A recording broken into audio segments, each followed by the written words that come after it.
சாதாரண மெக்கானிக்காக இருந்தவருக்கு பத்மபூஷன் அவார்டு வந்து கொடுத்துருக்காங்க.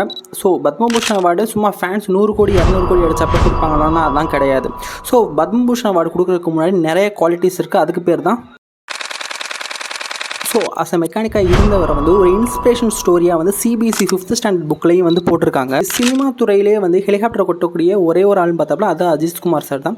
ஸோ அது ஹெலிமாடுலர் டிரைவிங்கில் வந்து ஸ்பெஷலிஸ்ட்டுமே வந்து சார் தான். ஸோ இது மட்டும் இல்லாமல் இவர் வந்து எக்கச்சக்கமாக ஹெல்ப் பண்ணியிருக்காரு, ட்ரஸ்ட் வச்சிருக்காரு. ஸோ இவர் வந்து பயங்கரமாக ரீச் ஆகிறதுக்கு முன்னாடியே நிறைய சினிமா இண்டஸ்ட்ரியில் இருக்க ஃபேமிலிக்கு வந்து சப்போர்ட் பண்ணியிருக்காரு. அது மட்டும் இல்லாமல் அஸ் அ காமன் பீப்புளாக இருக்க எல்லாத்துக்குமே வந்து சப்போர்ட் பண்ணியிருக்காரு. ஸோ பணம் இருக்குது கொடுக்குறன்றதை தவிர்த்து பணம் இல்லாதப்பையும் நிறைய பேருக்கு ஹெல்ப் பண்ணியிருக்காருன்னு வேறு நிறைய பேர் சொல்லியிருக்காங்க. ரேசிங்லேயும் வந்து அஜித்குமார் ரேசிங்லேயும் வந்து இந்தியாவே பெருமைப்படுற அளவுக்கு ஸோ அதுலேயும் வந்து வின் பண்ணியிருக்காரு.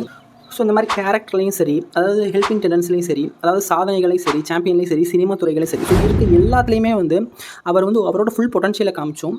எந்த ஒரு ஈகோவும் இல்லாமல் இருக்காக்காக தான் அவருக்கு வந்து பத்மபூஷன் அவார்டு வந்து கொடுத்துருக்காங்க. இவருக்கு வந்து ஒரு சாதாரண ஒரு மெக்கானிக்காக இருந்து ஒரு மாடலிங் வந்து சினிமா துறையில் சக்ஸஸ்ஃபுல்லாக இருந்து லைஃபாகவே வந்து சக்ஸஸ்ஃபுல்லாக ஆக்கினதுக்கு காரணம் அவரோட ட்ரீம் அண்ட் கோல்ஸ் தான். ஐகான்ஸ் ஆஃப் மில்லியனாக இருக்க ஒரு ட்ரூ இன்ஸ்பிரேஷனோட அஸ் அ ஃபேனாக இருக்கிறதுக்கே நிறைய பேருக்கு ப்ரௌடாக தான் இருக்கும்.